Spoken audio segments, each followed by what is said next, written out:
Mangkane disebut Kali Jogo. Niku secara bahasa berasal dari bahasa Arab yang istilahnya Zaka Kobi, Zaka Kobi, yang Jawi ngarani Kali Jogo. Kobi Zaka, Kobi Zaka, Kobi niku artinya hakim, Zaka niku artinya suci. Jadi Kanjeng Sunan Kalijogo niku nama aslinya Raden Mas Sahid.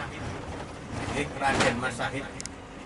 Gelaripun Kobi Zaka. Nek tiyang Jawi ngarani Kali Jogo. Mboten kok berarti tiange Jogo Kali, mboten.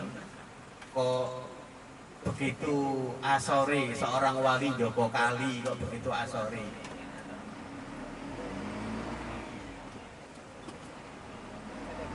Derek-derek sedanten ingkang minulya, Kanjeng Sunan Kalijogo niku putranipun Adipati Wilotikto IV. Adipati Wilotikto IV niku nama aslinya Raden Syakur. Adipati Wilotikto IV niku putranipun Adipati Wilotikto III. Adipati Wilotikto III niku putranipun Adipati Wilotikto kalih. Adipati Wilotikto kalih niku putranipun Adipati Wilotikto I. Lah, Adipati Wilotikto I niku penguasa Tuban, niku putrane Raden Sareng. Raden Sareng niku nek tiang Jawi ngarani Ronggolawi. Ronggolawi. Ronggolawi niku nama aslinya Raden Sareng. Raden Sareng niki putranipun Adipati Wiraraja saking Sumenep. Jadi turunanipun, nasabipun Sunan Kalijogo niku tiang Medunten, orang Madura dari Sumenep.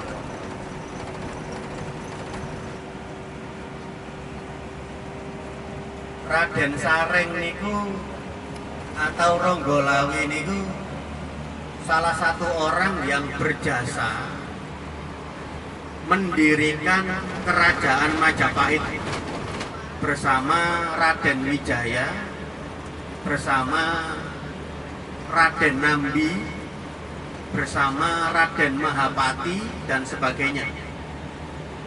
Setelah Majapahit berdiri, diangkatlah Raden Wijaya sebagai raja pertama. Lah para pengikut-pengikutnya ini, Ronggolawi, Raden Nambi, Raden Mahapati niki saling jegal-menjegal. Ketika Ronggolawi niki posisinya dekat kalih raja, wonten tiang, wonten tokoh namine Nambi, makanya disebut Patih Nambi. Niku menfitnah. Intinya itu persaingan kotor, jor-joran untuk mendekati raja. Ketika posisi Ronggolawi ini dekat kalih Wijaya, Raden Wijaya, Raja Majapahit, Raden Nambi ini mboten trimo, akhirnya difitnah. Terus Ronggolawi mau memberontak. Akhirnya Majapahit menyerang Tuban waktu itu. Dan Ronggolawi tidak mau menyerah. Ronggolawi beserta bala tentaranya menghadapi serangan Majapahit dan mati ten sungai Tambak Beras ten Jombang. Jadi makamnya Ronggolawi niku ten Jombang, ten Tambak Beras. Akhirnya Ronggolawe ini diganti kali putranipun bergelar Adipati Wilotikto I. Adipati Wilotikto I diganti Wilotikto II hingga Wilotikto IV. Kemudian Wilotikto IV ini punya putra namine Raden Syahid. Nek kita nyebutipun Sunan Kalijogo. Sebelum jadi seorang wali, Raden Syahid ini seorang pemuda yang kritis, nakal, pemberani, dan suka tirakat. Karena tidak setuju dengan kebiasaan Kadipaten Tuban yang selalu membayar upeti ten Majapahit. Niku upetinya niku sangat banyak yang menyebabkan rakyat Tuban merasa tercekik karena kelaparan. Wonten pundi-pundi niku terjadi kelaparan, kekeringan. Kok Majapahit niku memaksa Tuban untuk membayar upeti atau pajak yang banyak, yang tidak manusiawi. Akhirnya berontaklah seorang tokoh, seorang pemuda, putra Adipati Tuban, Wilotikto IV, yang menika Raden Syahid. Akhirnya Raden Syahid niki berusaha untuk nyegat. Kalau misalkan ada iring-iringan makanan atau bahan-bahan makanan dikirim ke Majapahit itu dicegat, diperampok, dirampok. Setelah dirampok hasilnya itu dibagikan ke masyarakat miskin ke Kadipaten Tuban mereka. Makanya Raden Syahid niki waktu nakalesian bergelar perampok Lukojoyo. Perampok Lukojoyo. Waktu menjadi rampok, Raden Syahid niki kebetulan melihat ada seorang tua berjalan kaki tendemak. Orang tua niki tiang Tuban berjalan kaki tendemak menyusuri semak-semak, menyusuri hutan belantara. Ternyata ten mriku niku tempat sembunyinya Lukojoyo, tempat sembunyinya Raden Syahid ini. Setelah mengetahui ada orang tua lewat, dilihatlah di situ mempunyai teken, kok berkilau-kilauan, ketinggalan itu berkilau-kilauan seperti emas. Kemudian dirampoklah seorang tua ini. Ternyata orang tua ini adalah Raden Makdum Ibrahim atau yang dikenal dengan Sunan Bonang.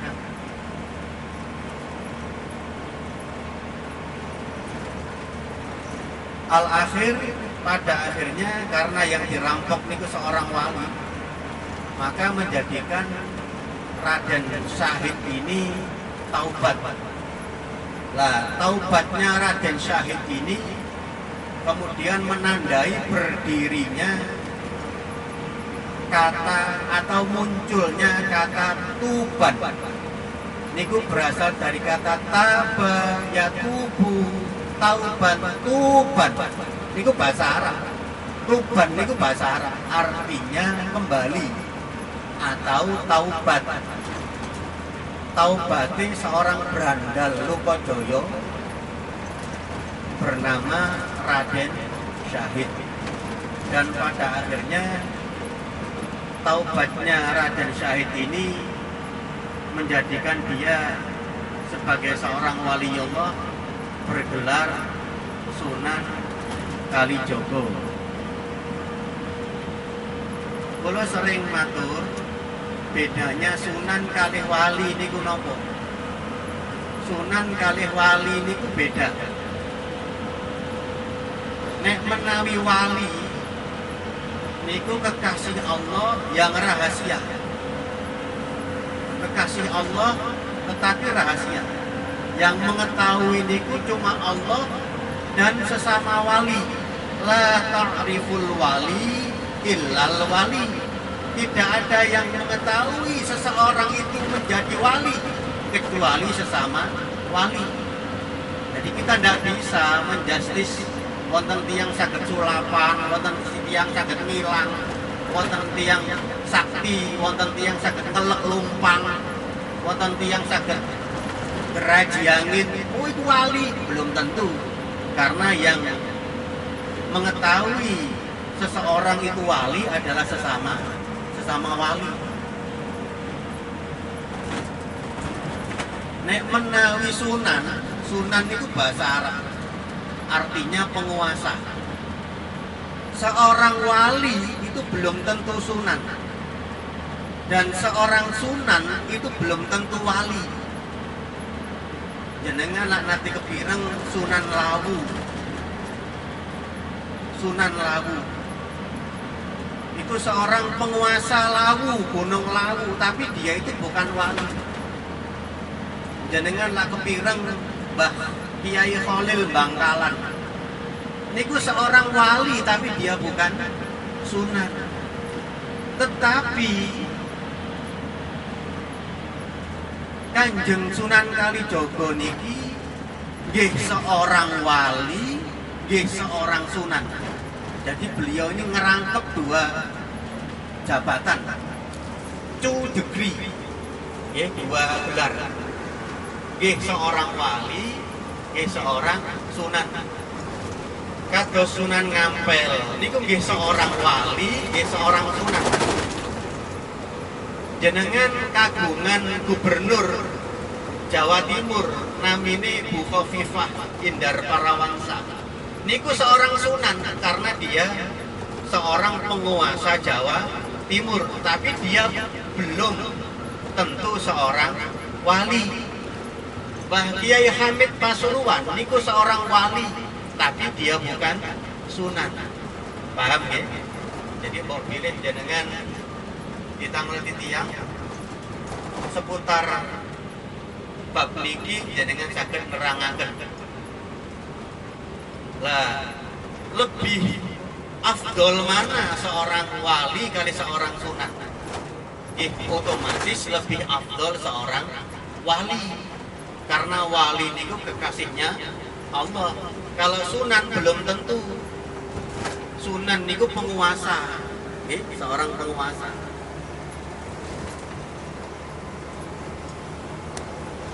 Jamaah sedanten ingkang minulya, kita ziarah niki tujuannya apa?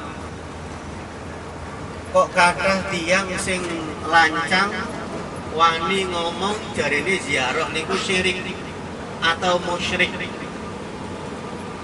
Niku salah, nggih, salah.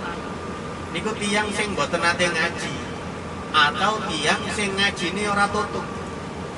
Ziarah niku nyuwun sewu derek niku perintah. Ziarah niku sunnah Rasulullah sallallahu alaihi wasallam. Kanjeng Nabi dawuh, pada awal-awal aku diutus, iki ucapannya Kanjeng Nabi nggih. Pada awal-awal aku diutus dadi nabi, memang aku melarang ziarah. Tetapi untuk saat ini kalian semua saya perintahkan ziarah. Kenapa? Karena pada fase awal-awal Islam berkembang, Rasulullah Kanjeng Nabi Muhammad melarang ziarah. Kenapa? Karena khawatir umat ini pun nyembah dan kuburan. Dan ketika imane uang Islam waktu itu wis bapuh, maka ziarah niku disunahkan, bahkan diperintahkan kali kanjeng Nabi. Niki hadis sahih niki, boten guyonan.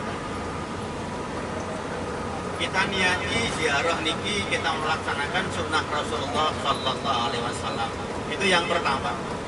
Kemudian yang kedua, kita niati niki sebagai napak tilas perjuangan ulama-ulama tempo dulu. Kemudian yang ketiga, kita niati untuk mengingat mati. Ziarah niku kita niati untuk mengingat mati.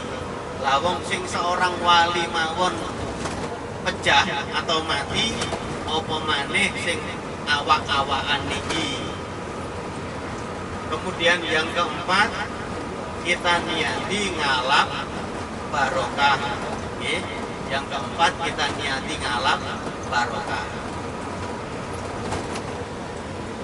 Jamaah sedanten ingkang tinulya, ten Al-Qur'an Allah Subhanahu wa taala niku dawuh, A'udzu billahi minasyaitonir rajim.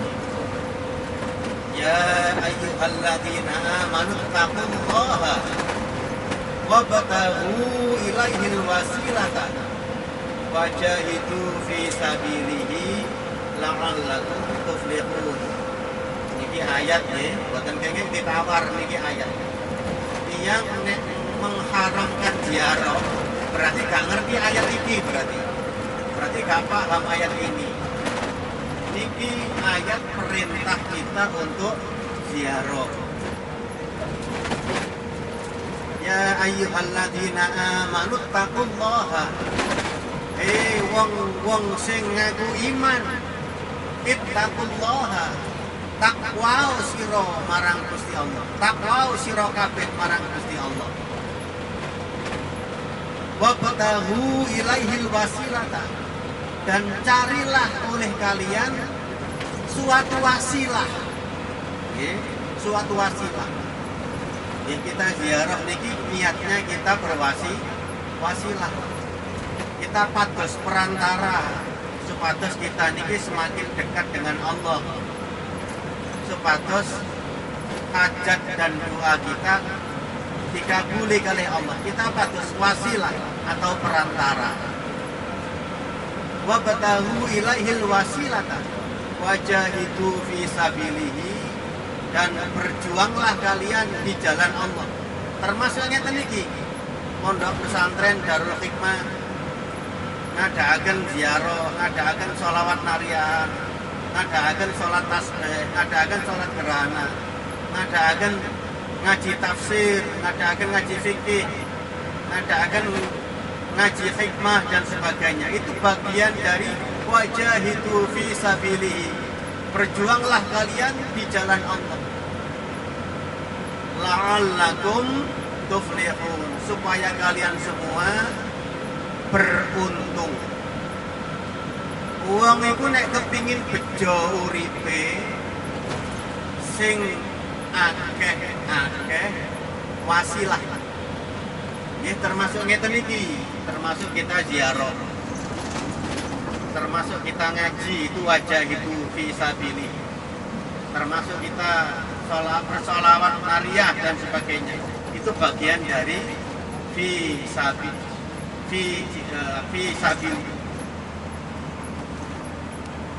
Bagian dari yujahiduna fi sabilillah. Itu bagian dari berjuang di jalan Allah.